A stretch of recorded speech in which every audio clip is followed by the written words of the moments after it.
சாப்பிடுக்க முடியல.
மனிதன் வாழ்வை மறக்கலாமா?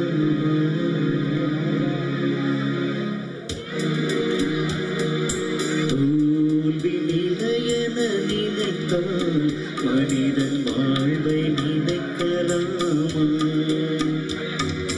வாழ்வை சுமையென நினைத்து தாயின் கனவை நீடிக்கலாமா?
யுத்தங்கள் தோன்றட்டும்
நடைபெறுகின்ற நிகழ்ச்சிகளில் முதன்மையாக பண்கலை பண்பாட்டுக் கழக நிகழ்ச்சிகள் எதுவாக இருந்தாலும் அவற்றிலும் எங்கள் ஊர் சார்பாக ஊரிலே எது நடத்துவதாக இருந்தாலும் அவர்களே அந்த நிகழ்ச்சிகளை நடத்துவதிலும் அந்த நிகழ்ச்சிகளில் முன்னின்று உழைப்பவர்களிலும் ஒருவராக இருந்தவர் உங்களுக்கு தெரியும், கந்தசாமி விமலன், சங்கர், விசு. அந்த நண்பனை இங்கே நாங்கள் இழந்திருக்கின்றோம். இந்த வேளையில் அவருடைய நினைவுகளையும் அவ்வப்பொழுது பகிர்ந்து கொள்ள வேண்டியவர்களாக இருக்கின்றோம். அந்த நண்பன் எமது ஊரில் நடைபெற்ற எந்த ஒரு நிகழ்ச்சிக்கும் இங்கிருந்து தன்னுடைய பங்களிப்பையும் மன்றத்தினூடாக, மரவளர்ச்சி மன்றத்தினூடாகவும் பண்கலை பண்பாட்டு கழகத்தினூடாகவும் செய்திருக்கின்றார். அவரை நினைந்து கொள்கின்ற ஒரு பொழுதாகவும் இந்த பொழுதை ஒரு 5 நிமிடங்கள் அவரை பற்றி பேசலாம் என்று நினைக்கின்றோம்.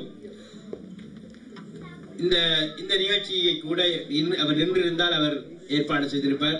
நாங்கள் பண்கலை பண்பாட்டு கழகத்தினூடாக ஒவ்வொரு நிகழ்ச்சியும் செய்வதற்கு மூலமாகவும் மூல காரணியாகவும் அவர்தான் இருப்பார். ஒரு மண்டபம் எடுப்பது தொடக்கம், பரிசு வாங்குவதாக இருந்தால் என்ன, சாப்பாடு தயார் செய்வதாக இருந்தால் என்ன, அதிலே முதன்மையான பங்களிப்பை வழங்குவார். அந்த பங்களிப்பை வழங்குவதில் நடேசன் அவரோடு சேர்ந்து எல்லா பங்களிப்பையும் வழங்குவார். தொடர்ந்து அந்த பண்கலை பண்பாட்டு கழகம் என்றது ஆரம்பிக்கப்பட்ட நாளிலிருந்து இன்றுவரை ஒரே ஒரு தடவை அவர் அந்த செயலாளர் வேண்டாம் என்று இருந்தார். ஆனால் தொடர்ந்து இதுவரை செயலாளராகவே இருந்தார். இப்பொழுதும் அவர்தான் செயலாளர். ஆனால் அவர் எங்களோடு இல்லை. அவரை நினைந்து ஒரு சில வார்த்தைகளை அவ்வப்பொழுது. வணக்கம். அன்று தொட்டு இன்று வரைக்கும் சங்கரனை தெரியும். சங்கரன் எனது நண்பரில் அண்ணன் கூட. இன்று பண்பலைக்கழகம் தொடக்கத்திலிருந்து முடிவெட்டும் அசையாத நிலையை கொண்டவர் தான் சங்கர் அவர்கள். அவருடைய பெயர் என்றும் அழியாது. அவர் இறந்து விட்டால் அவருடைய பெயர் என்றும் அழியாது. எத்தனை ஒரு சங்கத்தில் வந்து போயிருக்கலாம், ஆனால் சங்கம் ஒரு யாரும் வந்து போவர்களுக்கு இல்லை. இன்று வரைக்கும் அப்படி ஒன்றும் நடந்ததே இல்லை. அவ்வளவு பிரச்சனையும் வந்தாலும் சங்கரனமாய் சமாளித்து போடுறதுக்கு ஒரு மனுஷன் இன்று இல்லை என்றுதான் என்னால் சொல்ல முடியும். அப்படி இருந்தால் எங்கள் கோவித்தால் மதிக்கணும்.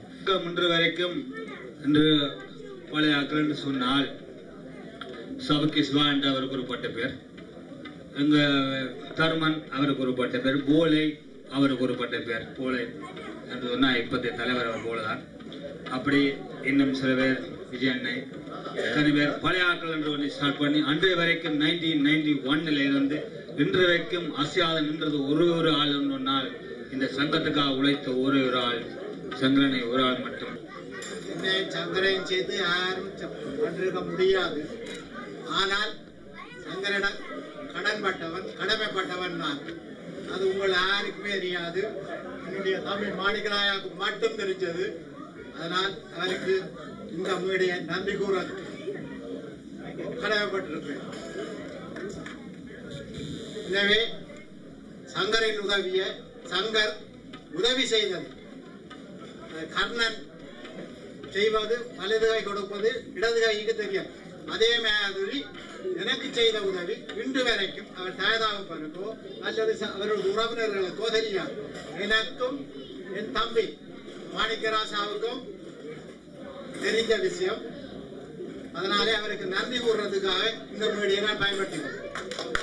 விமலன் சங்கர் விசு என்று அறியப்பட்டவர் உங்கள் அனைவருக்கும் தெரியும். தன்னுடைய பொறுமை, அந்த பொறுமையினூடாகவே பல விடயங்களை சமாளித்தவர். இதுவரை செய்தோம். அவைத்தோடு அந்த அவருடைய நினைவு பதிவை நிறைவு செய்யலாம். அவர்களிடம் உருவி அதை நான் பகிர்ந்து கொண்டேன். அவர் தன்னுடைய இலங்கை நாட்டுக்கு ஏற்றதை போல் செய்திருந்தார். அந்த ஒலி நாடாவை கேட்டு நான் அதை செய்திருந்தேன். அது இலங்கையில் ஒரு விதமாகவும் கனடாவில் அது இன்னொரு விதமாகவும் அமையும். கதையின்படி சோக்கலோ சண்முகம் அவர்கள் செய்த கதையின்படி ஒரு ஆட்சி மரணித்து விட்டார். அவர் சொர்க்கத்துக்கும் போகவில்லை, நரகத்துக்கும் போகவில்லை, இடையிலே நின்றார். அப்பொழுது இங்கிருந்து மகன் விண்ணப்பிக்கிறார், நானும் வரப்போகிறேன் வரப்போகிறேன் என்று. அதே போல் இங்கே கனடாவுக்கு வந்த ஒரு ஆட்சி மரணித்து விட்டார். அவர் அங்கே சொர்க்கத்துக்கும் போகவில்லை, நரகத்துக்கும் போகவில்லை. இங்கிருந்து மகன் அவை பேசி கேட்கின்றார். ஆட்சி நானும் உங்கதான் பெற வேணும், பெறட்டேனே ஆட்சி. இல்ல தம்பி, நீர் இங்க வந்து விடாதே. மேலென்று சொன்னால் நான் அங்க ஊரில வேதிக்குள்ளால போய் மாங்காய் பிடிங்கிறதால சொர்க்கத்திலையும் வச்சிருக்கிறேன், நரகத்திலையும் வச்சிருக்கிறேன், நடுவில வச்சிருக்கிறாங்க. நீ வந்து என்ன கனடாவுக்கு கூப்பிட்டு நீ எந்த காசு எல்லாத்தையும் நீதானே எடுத்த. நீ அப்ப என்ன உன்னை இங்க கொண்டது உன்னை கொண்டே நேர வறுத்தெடுத்து போடுவாங்க. இங்க வேற இல்லையானே ஆச்சி, அதை விட மோசமா கிடக்குது இங்க. இல்ல தம்பி, நீ என்ன ஊருக்கு ஜெர்மனுக்கு அனுப்பி போட்டு வந்த காசு முழுக்களையும் எடுத்தீங்க. எடுத்ததால நீ இங்க வந்து எல்லாம் வறுத்து எடுத்து போடுவேன், இங்க வேண்டாத என்று ஆட்சி சொல்ல. பிறகு திருப்பி வருகிற இல்லையானே ஆட்சி, நீ இந்த ஊரில களவெடுக்கிறது சொல்லாம இருக்கு. இந்த பொட்டுக்குள்ளால மாங்காய் பிடிக்கிறது களவண்டே சொல்லுறது. இங்க காசு எடுக்கிறது போல இல்லை. இங்க வரைக்கே நாங்கள் கூப்பிடுறதே அப்படி தான், காசு எடுக்கத்தான் கூப்பிடுறது. கனடாவில் அப்படி செய்யலாம் ஆச்சு, அதான பிரச்சனை இல்லை. அங்க நான் வந்தா என்ன சொர்க்கத்துக்கு அனுப்புவினான். இல்ல தம்பி, நீ இங்க வந்து விடாத. நீ என்ன கூப்பிட்ட உடனே முதியோர் இல்லத்துல விட்டீங்க. முதியோர் இல்லத்துல விட்டு கவனியாமலுக்கு இருந்தனே தெரியாது. அப்ப அப்படின்னா இப்படி நடக்கும். பெற்றதாய இப்படி செய்யறதுக்கு என்னென்ன எல்லாம் நடக்கும். நீங்க கிட்டவும் வந்து விடாத. இங்க சொர்க்கமும் இல்ல, நரகமும் இல்ல. உன்னை இங்க வந்த உடனே என்ன தாக்கில போட்டு வறுத்தெடுத்து போடுவாங்க. விடிஞ்சாது இந்த விடுத்த காசுகளை திருப்பி கட்டிப்பேன், கட்டி போட்டு விதப்பேன். அதுக்கு பிறகு நான் உனக்கு சொல்றேன் என்ன நடக்கும் என்று. இதை அவர் அங்கே சவுக்கலூர் நாடகத்தில் சிறப்பாக செய்திருந்தார். நன்றி. கூட்டத்தை பாரடா, வாழ்வை உயர்த்தும் கூட்டத்தை பாரடா, உழைக்கும் கூட்டத்தை பாரடா, வாழ்வை உயர்த்தும் கூட்டத்தை பாரடா, பாரடா பாரடா பாரடா பாரடா, உழைக்கும் கூட்டத்தை பாரடா, வாழ்வை உயர்த்தும் கூட்டத்தை பாரடா, பாரடா பாரடா பாரடா பாரடா. கல்லை உடைத்து கல்லாய் போன மனிதர் வாழ்வை பாரடா, கல்லை உடைத்து கல்லாய் போன மனிதர் வாழ்வை பாரடா, மண்ணை சுமந்து மண்ணானோர் கனத்தை வாழ்வை பாரடா, மண்ணை சுமந்து மண்ணானோர் கனத்தை வாழ்வை பாரடா, பாரடா பாரடா பாரடா பாரடா. மரப்பட்டை உடைத்து மரத்தை அறிந்து இழைப்பவர் தன்னை பாரடா, மரப்பட்டை உடைத்து மரத்தை அறிந்து உழைப்பவர் தன்னை பாரடா, காட்டை அடித்து களனிகளாக்கும் உழவர் கூட்டத்தை பாரடா, காட்டை அடித்து களனிகளாக்கும் உழவர் கூட்டத்தை பாரடா, பாரடா பாரடா பாரடா பாரடா. சுற்றி நின்று கரவலை எடுக்கும் மீனவர் கூட்டத்தை பாரடா, சுற்றி நின்று கரவலை எடுக்கும் மீனவர் கூட்டத்தை பாரடா, உழைப்பவர் உழைப்பை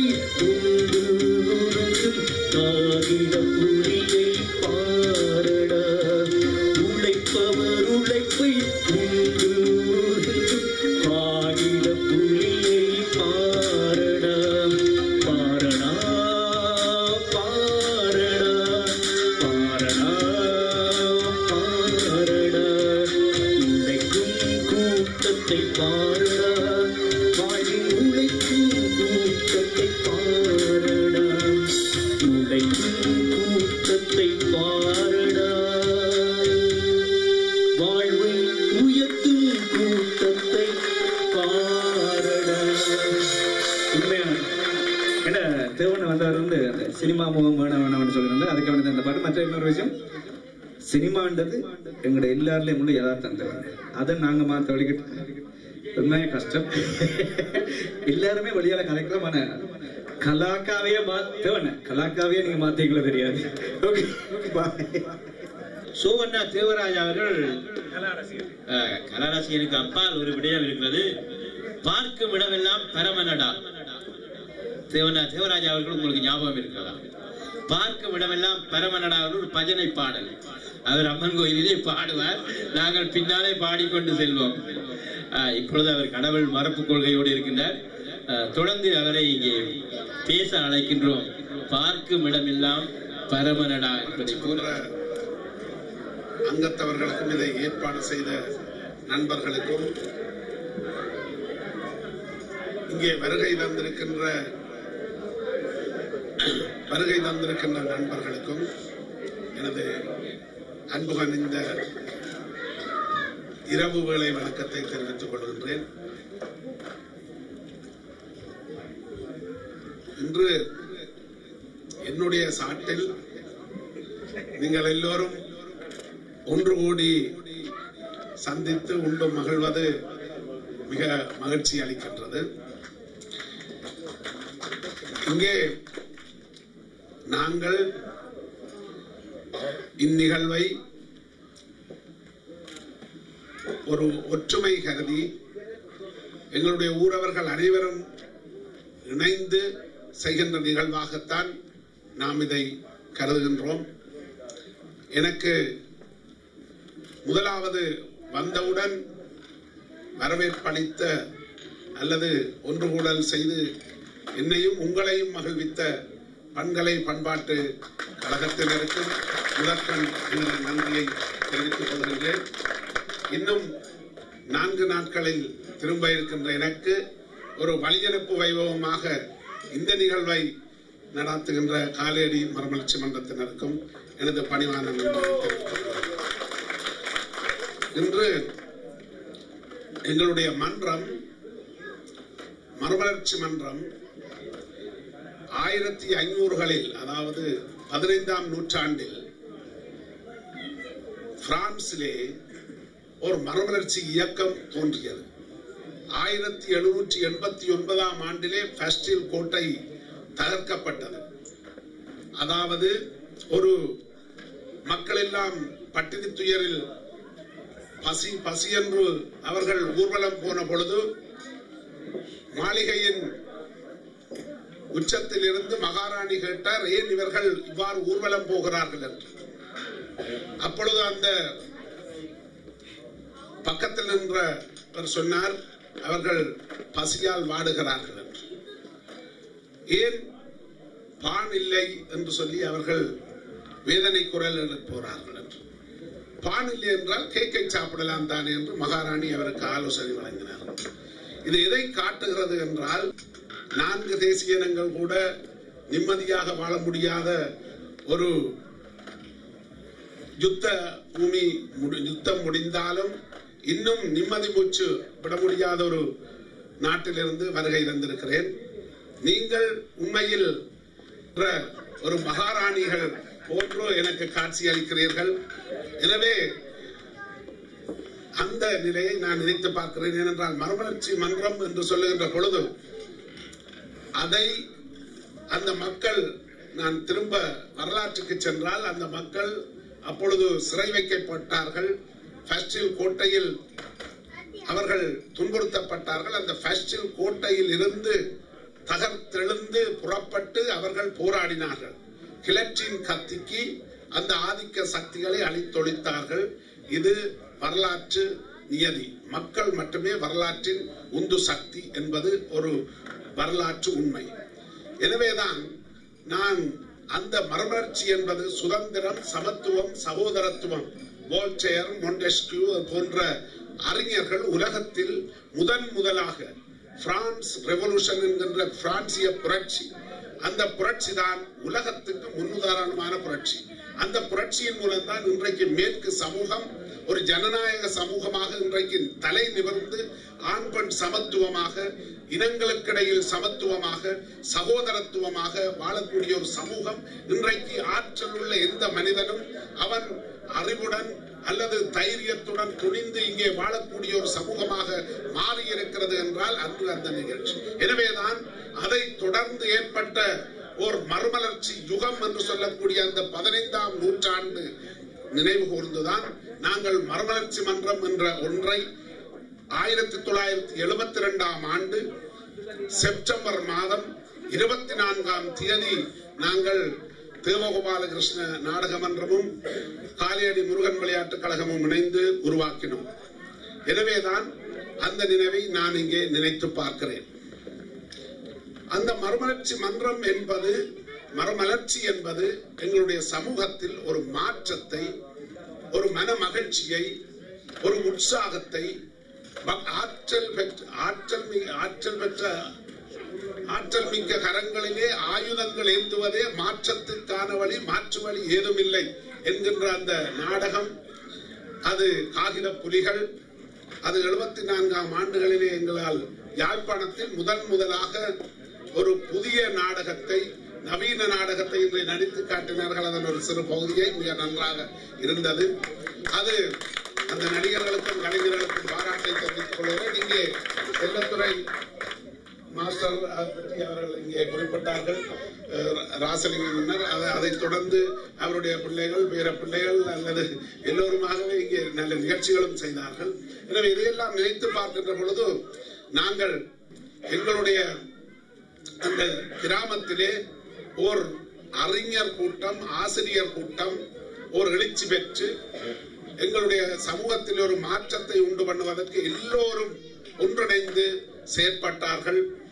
தனி மரம் தோப்பாகாது என்பது ஒரு உண்மையான ஒரு வாக்கு. தனிமரம் என்கின்ற தேவராசாதான் ஏதோ அதை விட்டு நிறுத்தப்படுகிறார் என்றது இல்லை. ஒரு தனிமரத்தை வச்சுக்கொண்டு இது ஒரு நல்ல தோப்பு என்று சொல்ல முடியாது. அது நண்பர் திவ்யராஜன் என்று நினைக்கிறேன். இங்கு ஒவ்வொருவரிலும் தேவராஜாவை காண்கிறேன் என்றால் தேவராஜா இல்லை, ஆளுமை பெற்ற மனிதர்களை இங்கே காண்கிறார்கள். இப்ப காகித புலிகளில பல வசனங்களை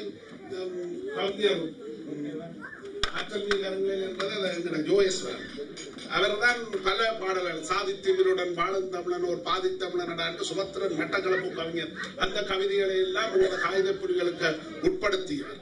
அவர்தான் அதுல கதாநாயகனாகவும் நடித்தவர். அவ்வாறு அவர் யாழ்ப்பாணம் பல்கலைக்கழகத்தில் அந்த நாடகத்தை கொண்டு சென்று அதற்கு ஒரு அங்கீகாரம் பெற்று பேராசிரியர் கைலாசபதியால் நாடகம் 4 என்ற நூலிலே எழுதப்பட்டு அது இலங்கையின் நாடக வரலாற்றில் அதை முக்கியத்துவமான ஒரு நிகழ்வாக பொறிக்க செய்தவர் நண்பர் ஜோகேஸ்வரன். எனவே இவ்வாறாக எங்களுடைய இந்த மறுமலர்ச்சி மன்றம் தனிமரம் அல்ல, அது ஒரு தோப்பு.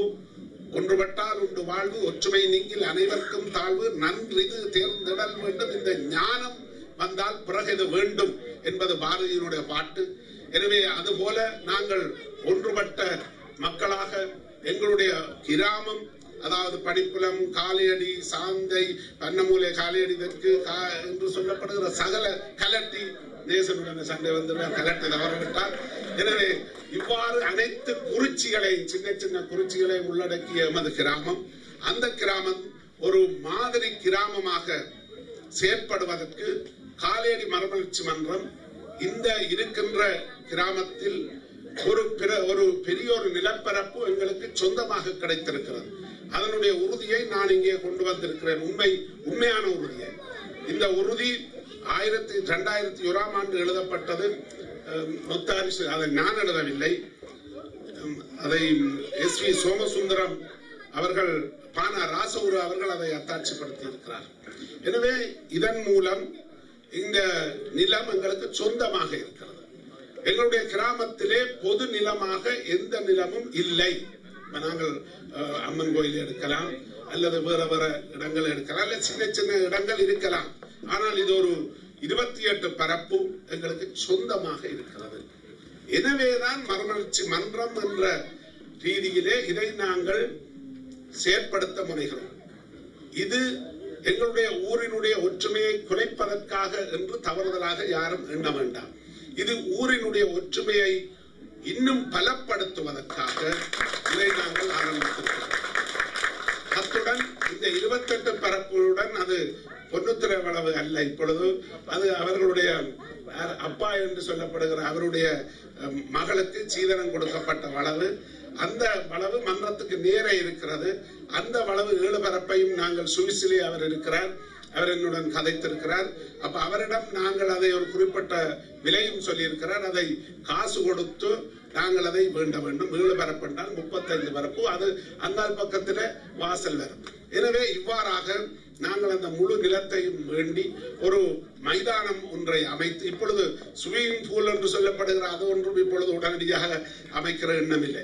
இப்பொழுது நாடு ஒரு சுமூகமான சூழ்நிலையில் ஏற்பட்ட பின்னர் தான் அவையெல்லாம் பற்றி இடம் ஒதுக்கி வைப்போம், ஆனால் செயற்படுத்துவதில்லை. முதலில் ஒரு மைதானம், அந்த ஆலய புனருத்தாரணம் முன்னால் எடுத்து செய்வது, மற்றதொரு படிப்பதற்குரிய அரங்கு. நண்பர் ஜோயேஸ்வரன் அவர்களுடைய குடும்பத்தினருடைய முயற்சியிலே அவர் காசை பல மாத காலமாக வைத்துக் கொண்டு செய்யுங்கள் செய்யுங்கள் என்று சொல்லி எங்களை அவர்கள் வேண்டிக் கொண்டிருக்கிறார்கள். எனவே அவர்களுடைய வேண்டுதலின்படி அதை செய்ய வேண்டிய பொறுப்பில் இருக்கிறோம். மற்றது ஆலய புனருத்தாரணத்துக்கு நண்பர் தனுவால் அவர்கள் தந்திருக்கிறார்கள், இன்னும் தர இருக்கிறார்கள். அதில் அனைத்தும் மறுமலர்ச்சி மன்ற கணக்கிலே வைப்பிலிட்டு அவை ஆரம்பமாக இருக்கிறது. அது மட்டுமல்ல, யாழ்ப்பாணத்தில் நீங்கள் எந்த கட்டடங்களை பார்த்தாலும் ஒரு கட்டட கலைஞரால் ஒரு வரைபடம் தயாரிக்கப்பட்டு பொறியியலாளரால் அது மேற்பார்வை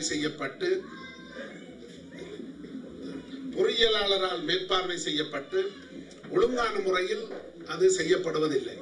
எனவே நாங்கள் மறுமலர்ச்சி மன்ற இந்த கட்டடங்கள் என்பது ஒரு விஞ்ஞான முறைப்படி சரியான ஒழுங்கில் சட்டத்துக்கு அமைய அதை நாங்கள் செய்வோம். நண்பர் எங்களுடைய மறுமலர்ச்சி மன்றத்தின் முதலாவது தலைவராக நான் இருந்தேன் என்பதை இப்பதான் நானும் இதிலே பார்த்து அறிகிறேன். இந்த அறிக்கை இங்கே இருக்கிறது. அதில் சந்திரஹாசன் அதை எழுதி வைத்திருக்கிறார் 72ஆம் ஆண்டு. எனக்கு அடுத்த தலைவராக நண்பர் யோகர் இருக்கிறார். அவரை பற்றி லோகநாதன் அவர்களும் வருகை தந்திருக்கிறார். அவர்கள் ஒரு கேள்வி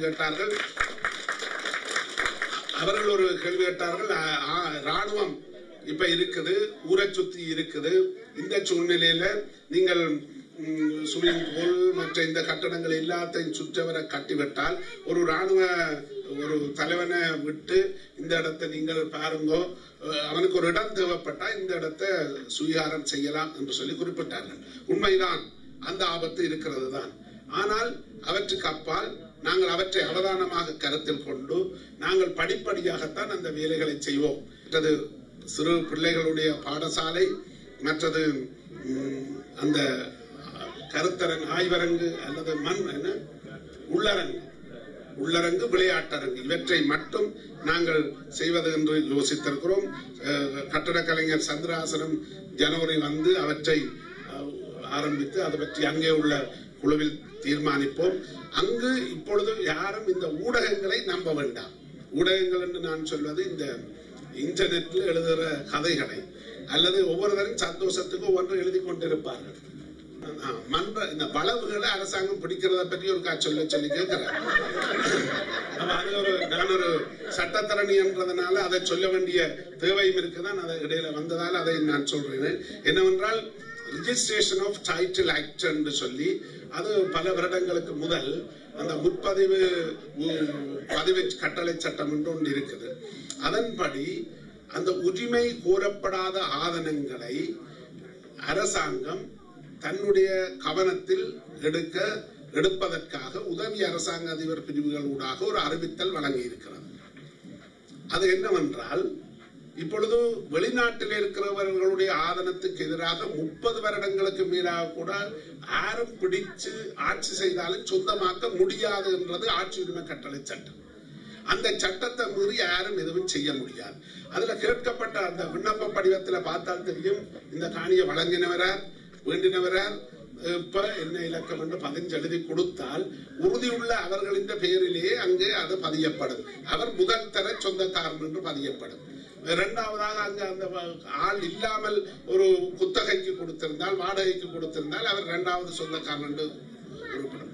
ஒரு தரம் அந்த ஆதரத்தை உரிமை கோராவிட்டால் தான் அங்கு அவர்கள் அதை அன்கிளைம் லேண்ட் என்று சொல்லி உரிமை கோரப்படாத ஆதனங்கள் என்று சொல்லி அது அடையாளம் காணப்படும். எனவே அந்தரப்பட்டு அந்த காணிய ஆரம் சகோதரத்துக்கு அன்றைக்கு நேற்று பார்த்தனோடுதான் விற்கிறதுக்கு உரிமையாக கொடுத்து விட்டிருக்கிறேன். பிறகு சகோதரங்களுக்கு அப்புறம் அது ஒரு சன்னதம் கொண்டு பெரிய சன்னதான் வரும். அப்படி ஒன்றும் செய்யாது. இவ செய்ய தேவையில்லை. ஆற்ற பேருக்கும் உறுதியும் எழுத தேவையில்லை. எல்லோரும் தங்களுடைய பேரிலே வச்சிருக்கலாம். ஆக அச்சோடி தத்துவம் வேணுமென்றா கொடுக்கலாம். என்னவென்றால் அதை மேற்பார்வை செய்வதற்கும் அதை வாடகைக்கு கொடுப்பதற்கும் நாங்கள் இவருக்கு அனுமதி வழங்குகிறோம். எனவே ஒரு ட்ரஸ்ட் என்று, அதாவது நம்பிக்கை சொத்தாக இதை பிரகடனப்படுத்தி நீதிமன்றத்திலே அதற்கு ஒரு அனுமதியை பெற்று இதற்குரிய முழு சட்ட பாதுகாப்பையும் நாங்கள் ஏற்பாடு செய்ய முடியும். அந்த சட்ட பாதுகாப்பின் ஏற்பாட்டில் தான் இவற்றுக்கான முதலீடுகளை நாங்கள் இங்கு செய்ய வேண்டும் என்பதையும் நான் உங்களுக்கு தெரிவித்துக் கொண்டு, இந்த மறுமலர்ச்சி மன்றத்தினுடைய மாடல் வில்லேஜ் என்றுதான் இதை நாங்கள் குறிப்பிடுகிறோம். அதாவது ஒரு மாதிரி கிராமம் என்பது. இதை பற்றி பல நாடுகளில் இருந்து கூட நண்பர்கள் கேட்கிறார்கள். சில சிங்கள நண்பர்கள் தான் இதில் கட்டட கலைஞராக வந்து இந்த வரைபடங்களை கீறி தந்தார்கள். இவ்வாறு உண்மையில் இலங்கையில் எந்த கிராமத்திலும் நடப்பது கிடையாது. இலங்கையில் எந்த கிராமத்திலும் அவர்கள் ஒற்றுமைப்பட்டு செயற்பட்டது கிடையாது. எங்களுடைய பல குறிச்சிகள், பல குடும்பங்கள் என்று இருந்தாலும் கூட எல்லோரும் நாங்கள் உருக்கு போன்ற உறுதி கொள்ளாத ஒற்றுமையுடைய மக்களாக ஒன்றுபட்டால் இன்று வாழ்வு என்கின்ற அடிப்படையில் நாங்கள் ஒன்றுபட்டு நிற்கிறோம்.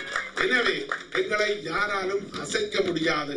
நாங்கள் எல்லோரும் ஒருவருக்காகவும் ஒருவர் எல்லோருக்காகவும் வாழுகின்ற ஒரு பண்பாட்டை நாங்கள் இங்கே பார்க்கிறோம். என்னவென்றால் நீங்கள் இன்றைக்கு எல்லாரும் யாருக்காக நிற்கிறீர்கள்? ஒருவருக்காக என்ற பெயரில் ஒருவருக்காக நிற்கிறீர்கள். எல்லோரும் ஒருவருக்காக $50, இவ்வளவு காசு, இவ்வளவு செலவு, இவ்வளவு உங்களோட நேரம், காலம். அது கனடாவில காலம் பொன்னானது அல்ல, பொன்னை விட மேலானது. அந்த நேரத்தை ஒதுக்கி 12 மணிக்கு மேலே எங்கேயோ இருந்து எந்தெந்த ஊர்ல இருந்து எல்லாம் வந்திருக்கிறீர்கள் ஒருவருக்காக. எனவே எல்லோரும் ஒருவருக்காக இயங்குவது என்பது உண்மையாக நிரூபிக்கப்பட்டிருக்கிறது இங்கே. அதே போல் நான் ஒருவன் என்று சொன்னால் நான் ஒருவன் அல்ல, நான் எல்லோருக்காகவும் இயங்க வேண்டிய கடப்பாட்டை என் தோள்களில் சுமத்தி இருக்கிறீர்கள். எனவே இது ஒரு முன்மாதிரியாக நண்பர் தவராஜா சொன்னது போல நாங்கள் எல்லோரும் ஒருவருக்காக, ஒருவருக்கு துன்பம் நேருகின்ற பொழுது எல்லோரும் ஒன்றுபட்டு செயற்படுகின்ற ஒரு பண்பாடு, ஒரு புதிய பண்பாடு, அது ஒரு பண்பாட்டு மாற்றம், அது ஒரு எழுச்சியை உருவாக்கும். எனவேதான் இப்ப அன்றைக்கு கூட பண்தர பண்பாட்டு கழகத்திலே ஏதோ சாப்பாடு அதுகள் பிரச்சனையோட வந்து இறங்கிட்டு 40-50 பிஷா ஒரு ஆள் கொண்டு வந்தார். மற்ற இன்னொரு ஆள் வேறு ஏதோ சாப்பாடு இல்லை என்றால் புறம் வந்து நிறைஞ்சு எல்லாரும் அது ஒரு பெரிய அதிசயமாகத்தான் இருந்தது. இவ்வாறு எல்லாம் நடக்க முடியாது. எனவேதான் இன்றைக்கும் நீங்கள் எல்லோரும் ஒன்று கூடி இருக்கிறீர்கள் என்றால் அது வந்து எங்களுக்கு ஒரு பண்பாட்டு முதிர்ச்சியை, ஒரு பண்பாட்டு எழுச்சியை இன்றைக்கு உருவாக்கி இருக்கிறது. நாங்கள் எல்லோரும் ஒன்றுபட்ட மக்கள் என்ற அந்த உணர்வை எங்களுடைய உள்ளத்திலே ஒளி பெருகச் செய்திருக்கிறது என்று கூறிக்கொண்டு, அந்த அடிப்படையிலே நாங்கள் கிராமத்தை மாற்றுவதற்கு அனைத்து எங்களுடைய குறிச்சியை சேர்ந்த இளைஞர்களும் எல்லோரும் ஒன்றுபட்டு இதில் முன்னுடைக்க வர வேண்டும் என்று வேண்டிக் கொள்ளுகின்றேன். இந்த இடத்திலே உண்மையில் எங்களோடு வாழ்ந்து எங்களை விட்டு பிரிந்த நண்பர்களை, தோழர்களை நாம் நினைத்து பார்க்கின்றேன். உண்மையில் இந்திரன் எங்களுடைய மதுவிலக்கு போராட்டத்திலே காயாவில இருந்த கள்ளுத்தவரனையே போய் இரவோட இரவே எரிச்சு போட்டு வந்தார் இந்திரன்.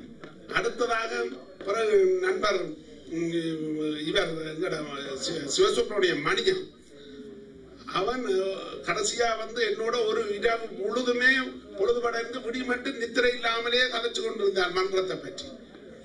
மற்றது நகுலன் எடுத்தெடுத்து சொல்லுவார், நாங்கள் இன்றைக்கும் குடிக்கிறேன் தேவர் தேவர் தேவர் என்று சொல்லி நாங்கள் சும்மா சந்தோஷத்துல செய்ததெல்லாம் ஒரு உணர்வு பூர்வமாக உணர்ச்சி வசப்பட்டு அங்க டென்மார்க்கில இருந்து நகுலன் பேசுவார். அதே போன்று மற்றது எங்களை விட்டு பிரிந்த கந்தர் கூட மறுமலர்ச்சி மன்றத்திலே இருந்தவர்.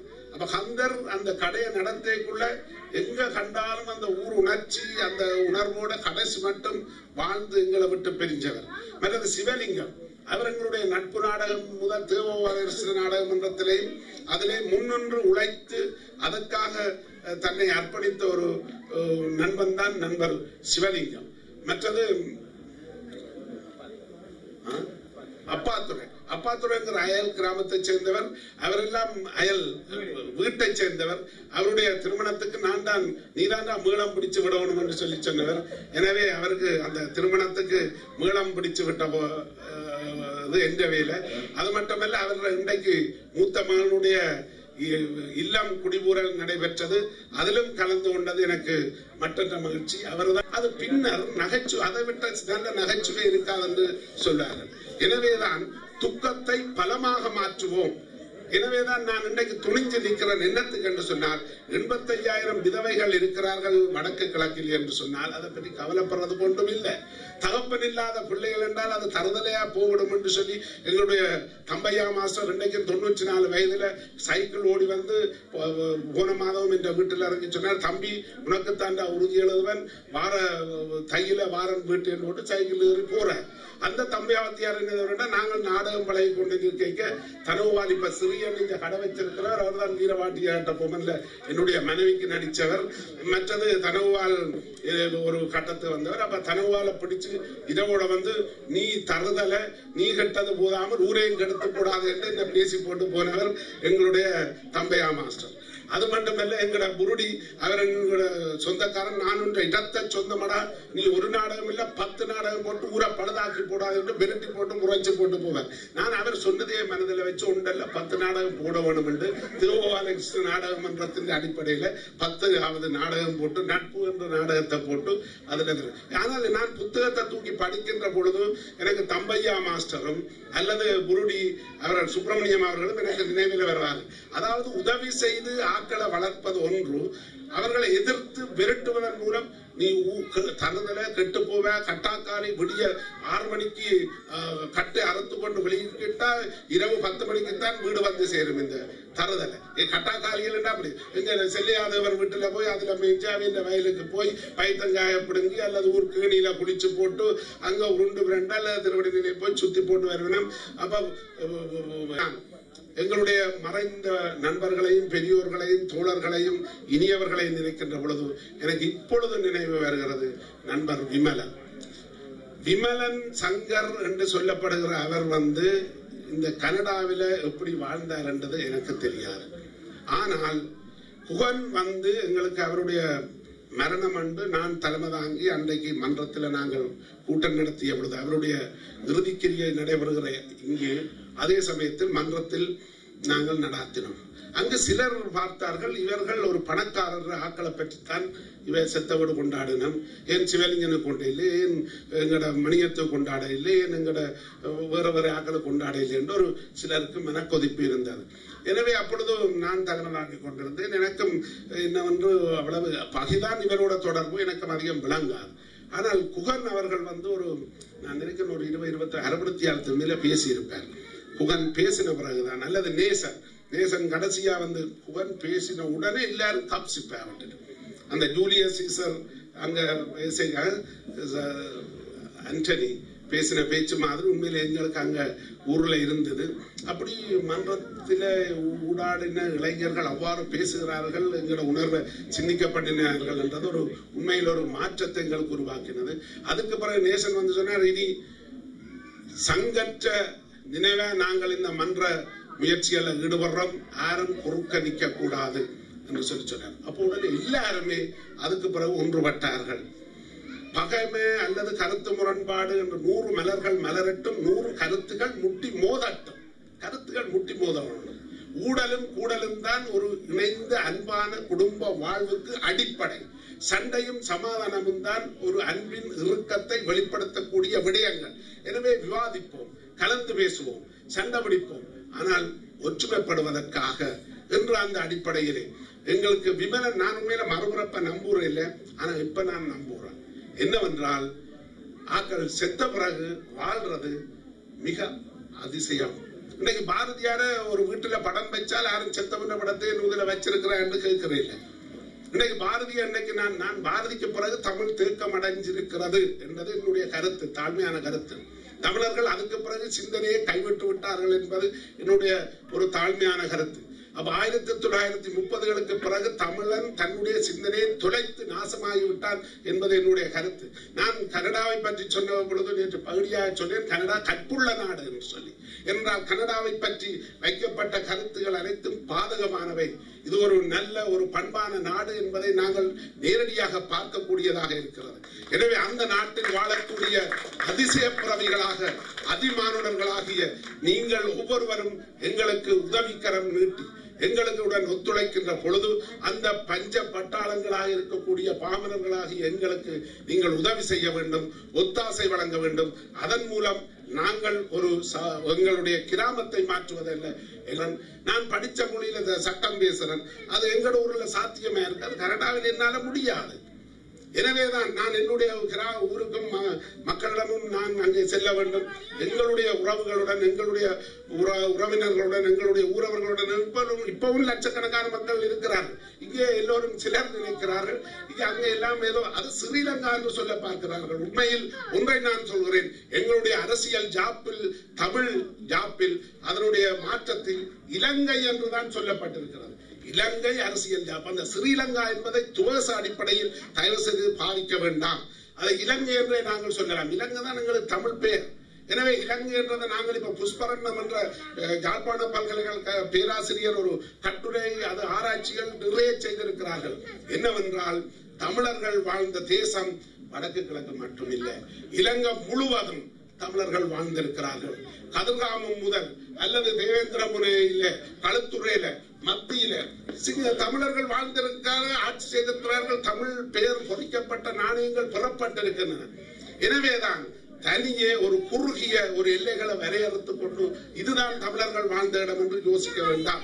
பின்தங்கிய கிராமமாக கணிக்கப்பட்டுத்தான் இன்றைக்கு அவர்களுக்கு சில சலுகைகள் வழங்கப்படுவதாக இன்றைக்கு எங்களுடைய கல்விநிலை மாறி இருக்கிறது. எனவேதான் நாங்கள் சொல்வது என்னவென்றால், முழு மக்களுக்கும் ஒரு முன்னுதாரணமான ஒரு கிராமமாக இதை நாங்கள் மாற்றி அமைப்பதன் மூலம், அதை பொறுப்புள்ள மக்களாகிய நீங்கள் உணர்வதன் மூலம், நாங்கள் எல்லோரும் ஒருமித்து ஊர் கூடி தேர் எழுப்போம் என்பது எங்களுடைய அயல் கிராமம் சேரனுடைய தந்தை மகாகவியினுடைய வார்த்தை. எல்லாரும் ஒரு தேர் எழுப்பி வைக்க ஒரு ஆள் இருக்கிறேன், எல்லாரும் சேர்ந்து ஒரு கை பிடிச்சவுடன் அது வேகமாக நகரும். அதே போன்று எல்லோரும் ஒற்றுமைப்பட்டு நாங்கள் எங்களுடைய கிராமத்தை மாற்றி அமைப்போம். அந்த செய்தி உண்மையில் முழு இலங்கைக்கும் பரவும். அந்த செய்தி இன்றைக்கு நான் ஒரு 10 நாடுகளுக்கு 5% செலவழிக்காமல் எல்லா இடமும் யாத்திரை செய்து போட்டு போறேன் என்று சொல்றத சிங்கள ஒரு நண்பன், ஒரு சிங்கள சட்டத்தரணி அல்லது சிங்கள தோழர் ஒருவர் பார்ப்பாராக இருந்தால் அதிசயப்படுவார், ஆச்சரியப்படுவார். இன்றைக்கு கொண்டு வந்த காசு 5% மாற்றாம இருக்கிறேன். இவ்வாறாக இருக்கக்கூடிய அதிசயம் நடக்கும். குமார் திகச்சு